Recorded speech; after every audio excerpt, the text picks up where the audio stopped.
Thank you, Jeff.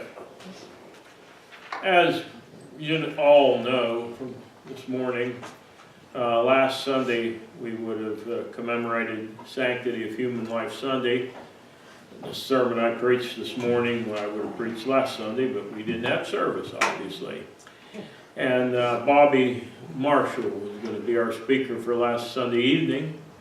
And we are so glad that she was able to come this afternoon for our 2 o'clock service.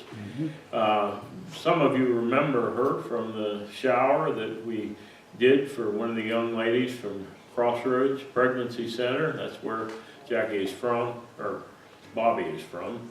Sorry, I don't know where I got Jackie at. But we're glad to have her with us representing Crossroads today. So without me sticking my foot in my mouth anymore, we'll invite her to come. I think she's told me this is one of the first times she's ever spoke. So be very kind to her and give her a good welcome as she comes and shares. God bless you. Would you mind if I just show the video before I come up? Sure. Show the video first. I'm going to show the video first. So go ahead and hear it first.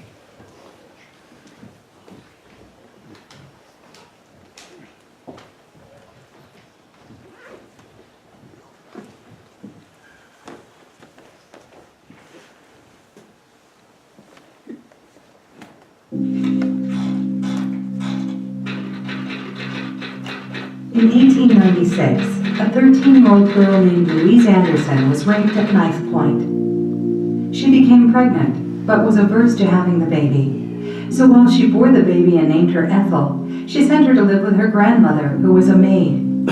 Her grandmother raised Ethel in poverty, and when Ethel was 13, she resigned herself to becoming a poverty-stricken maid as well.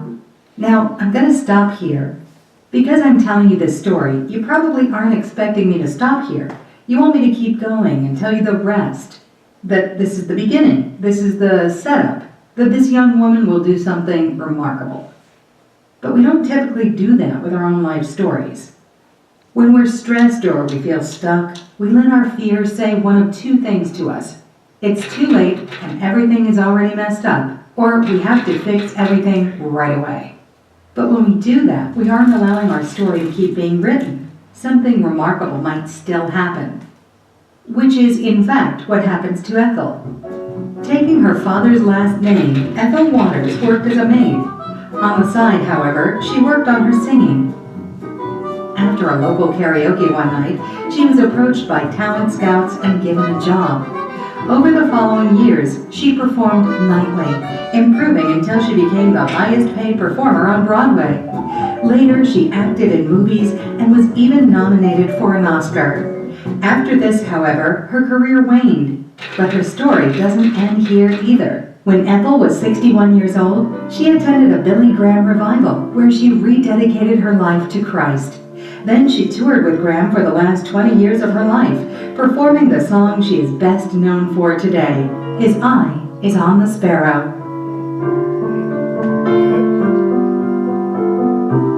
But when Ethel was 13, it's doubtful she saw her entire life could be such a great story. And her mother, Louise, who didn't even want Ethel, sure didn't see it.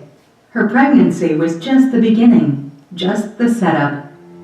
At our center, we get to step into these situations and tell expecting mothers that this is what's happening. We get to encourage them not to end the life of their child, show them the options for what truly lies ahead, and help them make their stories great ones, because every life is written, valued above rubies, and known by God. Amen. We get to show them the rest. So this is the beginning. This is the setup. And you get to help us finish the rest of the stories.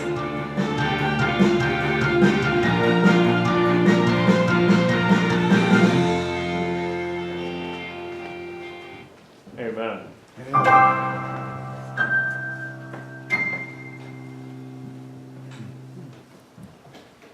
Well, good afternoon. Good afternoon. Thank you so much for allowing me to come here. And your pastor was right. This is the first time I've really spoken.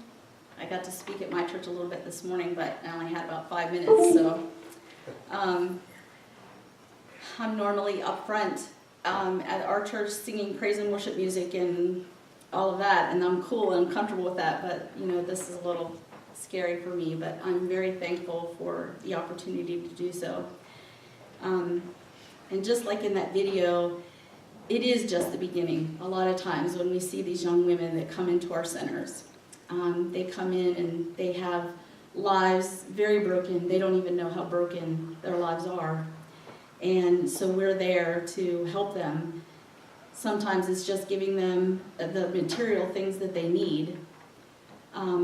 But it always turns into way more than that, because you get an opportunity to form a relationship with someone that you may never have met before, and tell them about Jesus in a way that you never would have had the opportunity to before either.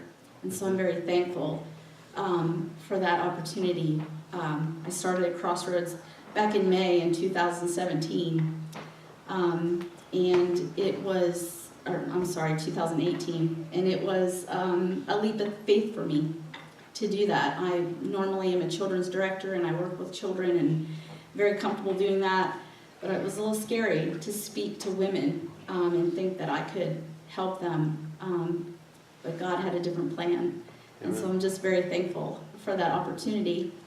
And as I was thinking about what I would speak about today, I just want to share a little bit of my own story of what Crossroads did for me.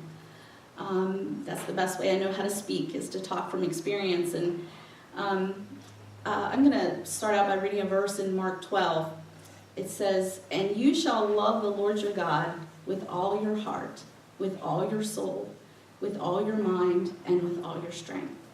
This is the first commandment, and the second like it is this: you shall love your neighbor as yourself. There is no other greater than these." And as I began to ponder that, I thought, the greatest commandment is to love the Lord your God with all your heart, all your soul, all your mind, and your strength. There is nothing more important than that. But out of that very act, of when we give our heart to God and we live that way, out of it naturally flows loving your neighbor. That you can't love God and not love the people around you. And so, and that's what Crossroads is about, loving your neighbor. Amen. In a way that you never had opportunity to before. But, when starting at Crossroads, if you would have asked me, who's my neighbor? I would have told you it's everyone around me, and that I loved them. And I would have did that with a pure heart, thinking that I was, really telling the truth. But when I began at Crossroads, and I began having these women coming in my door and hearing their life story and hearing about the things that were going on in their life, I can remember thinking about people in my own community that I would see that were making really bad choices and living a life that would be something that I would never have come in contact with in my closed-off church life that I've lived for the last 25 years. And God showed me that loving my neighbor was made way more than saying it. That it was actually getting involved in their life and seeing them for who they are. Because each woman, just like that young woman in the video, yes, that particular story, that child was born out of an act of rape, and the mom didn't want the baby.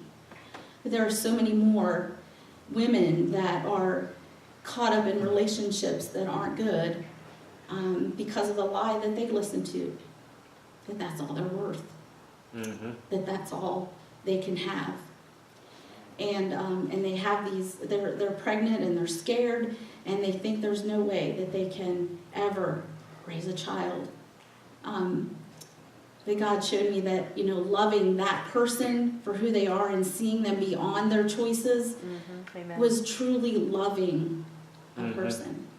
And it's been a great lesson for me, just a great revelation, I guess, even though it might not be a big revelation to you, like duh, but it is to me that I wasn't truly loving people the way God had wanted me to.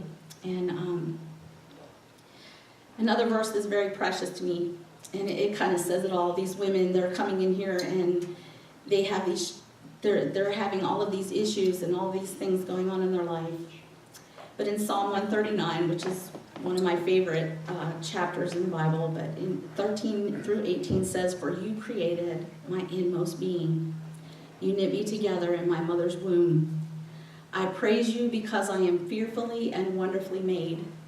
Your works are wonderful. I know that full well. My frame was not hidden from you when I was made in the secret place. When I was woven together in the depths of the earth, your eyes saw my unformed body. All the days ordained for me were written in your book before one of them came to be. How precious to me are your thoughts, God. How vast is the sum of them. Were I to count them, they would outnumber the grains of the sand. When I wake, I am still with you." What an amazing set of verses. And to think that even while you were still in your mother's womb, before you were ever born, God was writing down plans for your life. Think of that. How amazing is that? And these women that are coming into our center, they don't know that. You don't know that. And so they're not seeing the valuable, beautiful gifts that God has made them. A lot of times even we don't realize that. You know, we go through life and we don't realize that God has such a special purpose for each one of us. We see ourselves, we see all of our faults and all of our mistakes, and we can't imagine that God would use someone. I'm the same. You couldn't imagine that I would be standing here in front of you doing what I'm doing 20 years ago. I would have probably laughed at you. But God is a beautiful, wonderful God. And He has a purpose for each one of us. He has a purpose for each one of these women that walk in our door. And I am just so grateful. Because I feel like, you know, this is sanctity of human life that we're celebrating. But life begins with that mom that walks in that door. You know, the fact that some of these moms might come in and they're contemplating abortion because they don't see any other way out. And one of the things that totally amazed me is that a mom will contemplate abortion way before she'll ever contemplate adoption, because she sees that as the ultimate wrong thing. If she's going to have this baby, what horrible person would give their baby away?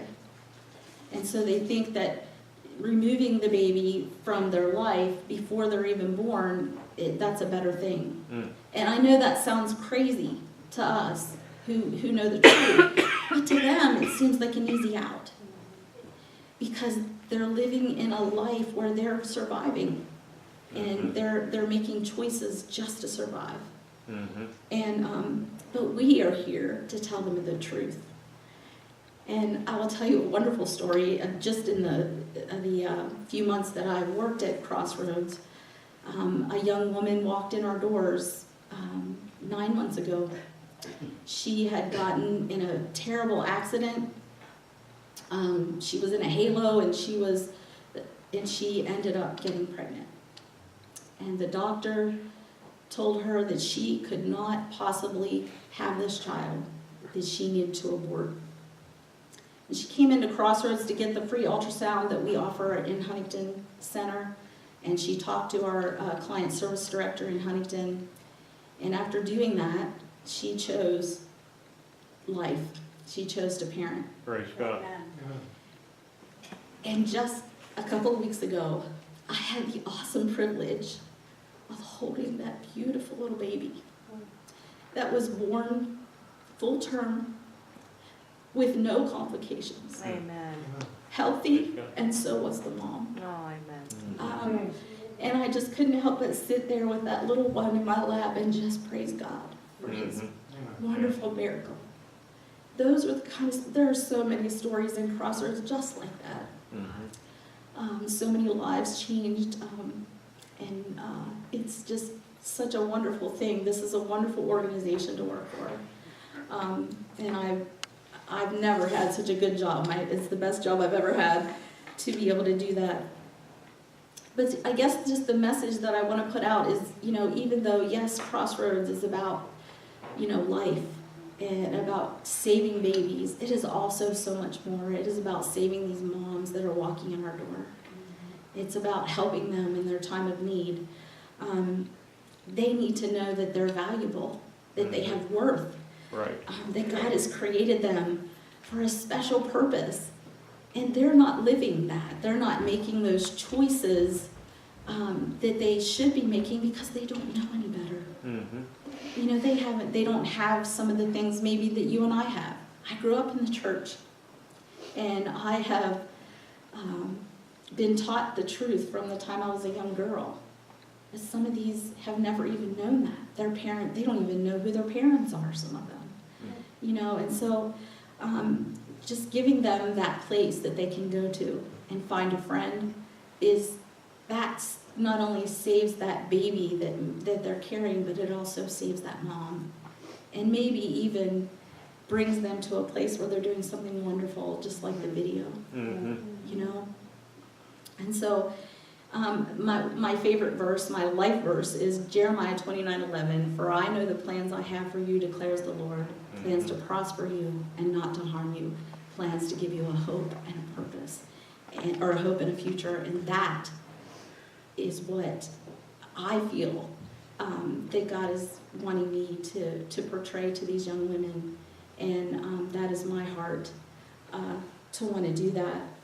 In Crossroads, we do that by doing many things. We have an Earn While You Learn program where the mom comes in and she takes parenting classes with the client services director. We also have programs where the father is also allowed to come in and do that. And so we not only are teaching the mom to be a good mom, but we're also trying to teach the dad to be a good dad too. And in that process, every time they come in, they can earn clothes and diapers and car seats and pack and plays and whatever it is that they're in need of.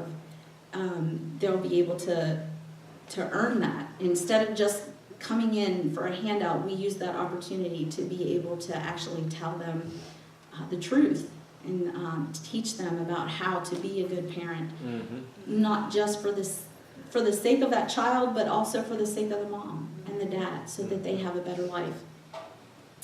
You, as a church, have blessed one of my clients with a lamb shower, which is another way that we reach out to our clients. I cannot tell you what a beautiful group of women that your church has, and a beautiful body that has blessed my client beyond her comprehension. I think she was just overwhelmed by that, and I want you to know that I was blessed by that. Even being at the shower, you have wonderful ladies. You guys all were lots of fun.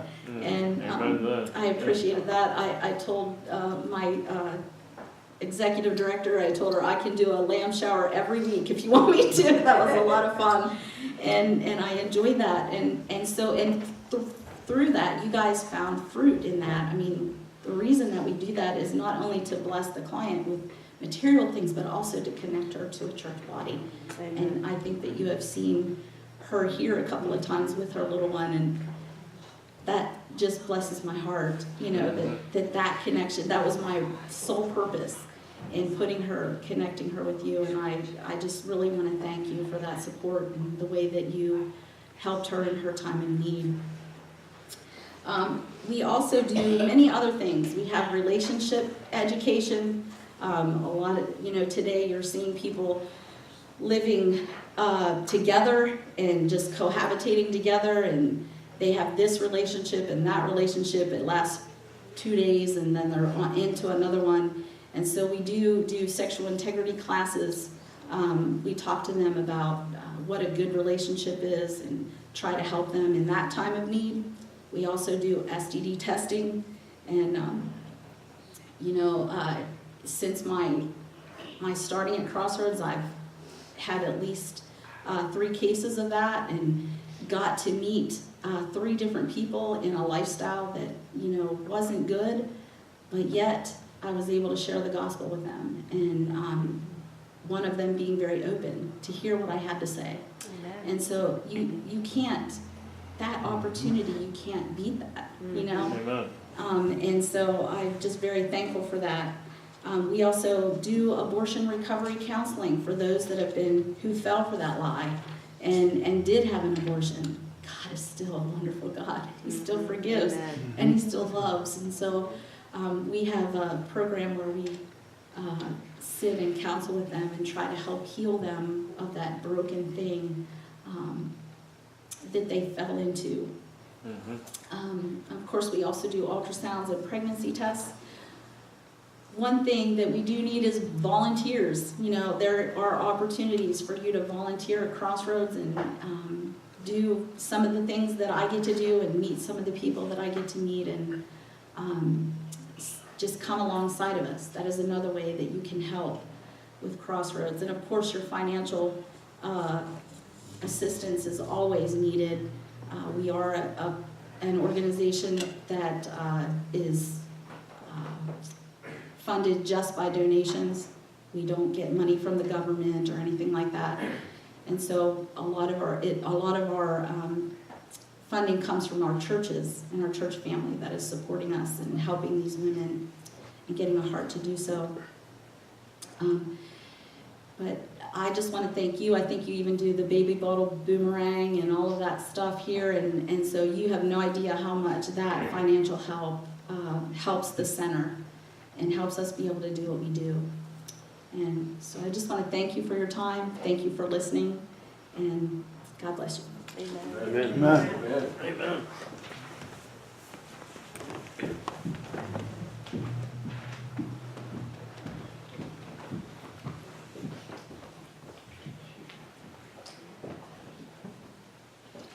Thank you, Bobbi. What do you say? I'd give her an A+ for the first. Amen. Thank you for being with us and for the good work that you guys do up at Crossroads. And I just want to remind you, we've been supporting Crossroads since clear back in the 1990s, almost as long as I've been pastor here. I've been pastor for 26 years. And so every baby that has been helped, born, mother, man, whatever, that has been helped by Crossroads, we can't do it here at the church. But they're acting for us, and you have been a part of whatever victory and whatever good thing has happened because you've been behind them financially and praying for them. We regularly pray for them, and we would encourage you to do whatever, anything that God might lay on your heart for them. But keep Crossroads in your prayers at all times, and keep the unborn in your prayers at all times. And ladies that are dealing with the option of abortion. To show you, I think you all saw the Indian drumming and the boys with the Make America Great hats on at the pro-life rally past week. And the indignation that was thrown at them from the hate group in the background. And of course, they got blamed for being the bad guys, while the bad guys didn't even get blamed for anything. I think that shows you just how much hatred and disgust there is in the reprobate mind toward anybody that will stand up for what's right and for life. Same as we experience it here in the church, I'm sure Crossroads experiences that same hatred and prejudice and stuff against them. That's a hate group these days. They're talking about love, talking about helping people, talking about helping new life to come into the world. And the world's looking at them the same way they look at us, as haters instead of lovers. So keep them in your prayers and keep praying always for the unborn. Don't give up either in the struggle, in the fight.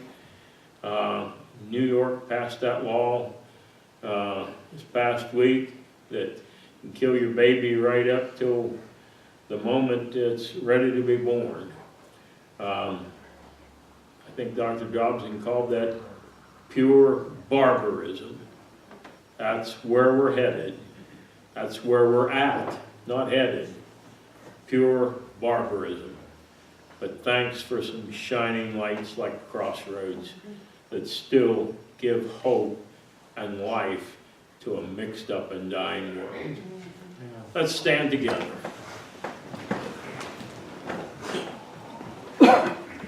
As you know, we monthly support Crossroads, but if there's anything, anytime that any of you would like to do in addition to what we do, we certainly would encourage you to do so to help the support of Crossroads. Let's join together then in a closing word of prayer. Bill Hammond, would you please dismiss us?